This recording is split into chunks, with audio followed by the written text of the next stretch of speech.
मैं अलीशा, आप देख रहे हैं स्टेट मिरर हिंदी। बटेंगे तो कटेंगे नारा यूपी उपचुनाव के साथ झारखंड और महाराष्ट्र की सियासी फिजा में जोर शोर से गूंज रहा है। बीजेपी इस नैरेटिव को सेट कर जातियों में बिखरे हुए हिंदुओं को एकजुट करने की कवायद कर रही है, लेकिन अखिलेश यादव, हेमंत सोरेन, राहुल गांधी, मल्लिकार्जुन खड़गे और महाराष्ट्र के बीजेपी नेताओं और सहयोगियों को पसंद नहीं आ रहा। हरियाणा में विधानसभा चुनाव होने वाला था। सभी पार्टी के फायरब्रांड नेता चुनावी सभा को संबोधित कर एक दूसरे पर तंज कस रहे थे।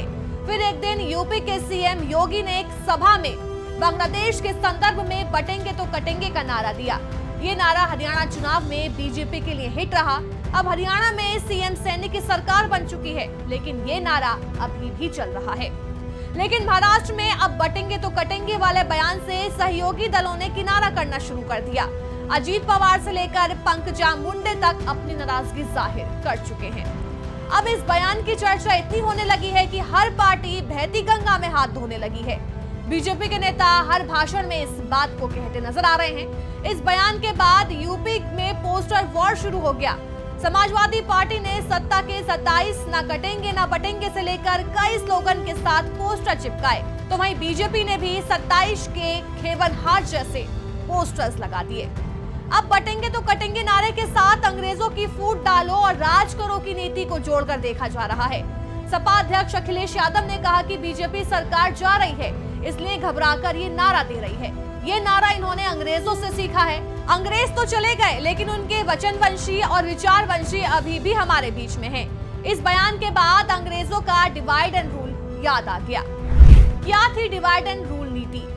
अंग्रेजों की डिवाइड एंड रूल नीति भारत में उनकी उपनिवेशी सत्ता को मजबूत करने और लंबे समय तक रखने का एक मुख्य तरीका था। इसका मुख्य उद्देश्य भारतीय समाज को धार्मिक, जातीय, सामाजिक और क्षेत्रीय आधार पर विभाजित करना था, ताकि भारत के लोग एकजुट होकर ब्रिटिश साम्राज्य के खिलाफ खड़े न हो सके।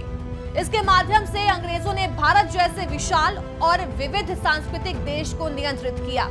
इस नीति से भारतीय समाज में गहरी दरारें पैदा की, जिनका प्रभाव आज भी देखने को मिलता है। कब हुई थी शुरुआत? अंग्रेजों की डिवाइड एंड रूल नीति की शुरुआत 1857 के विद्रोह के बाद स्पष्ट रूप से देखने को मिली। इस विद्रोह में सभी धर्म के लोगों ने एकजुट होकर अंग्रेजों के खिलाफ लड़ाई लड़ी थी। उस वक्त हिंदू और मुस्लिम रियासतें ज्यादा थी, तो हिंदू और मुस्लिम सिपाहियों ने अंग्रेजों को काफी नुकसान पहुंचाया था।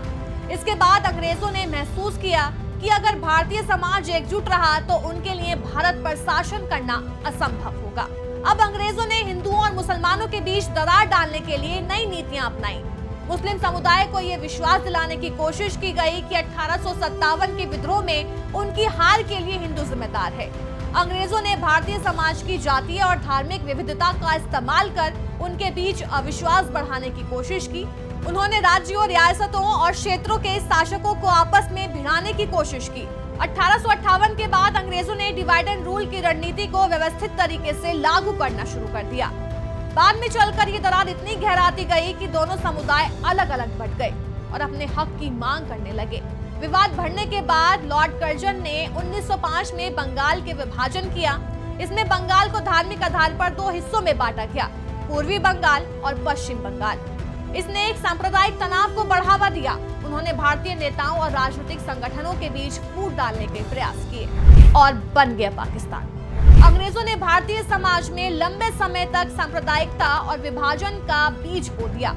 इसकी वजह से भारतीय स्वतंत्रता संग्राम में भी कई बार परेशानी आई, क्योंकि सभी समूहों को एक मंच पर लाना मुश्किल हो गया था। अंग्रेजों की ये नीति लंबे समय तक उनके शासन को बनाए रखने में सफल रही, लेकिन भारतीय स्वतंत्रता आंदोलन के नेताओं ने इस नीति को चुनौती दी और लोगों को एकजुट करने की कोशिश की।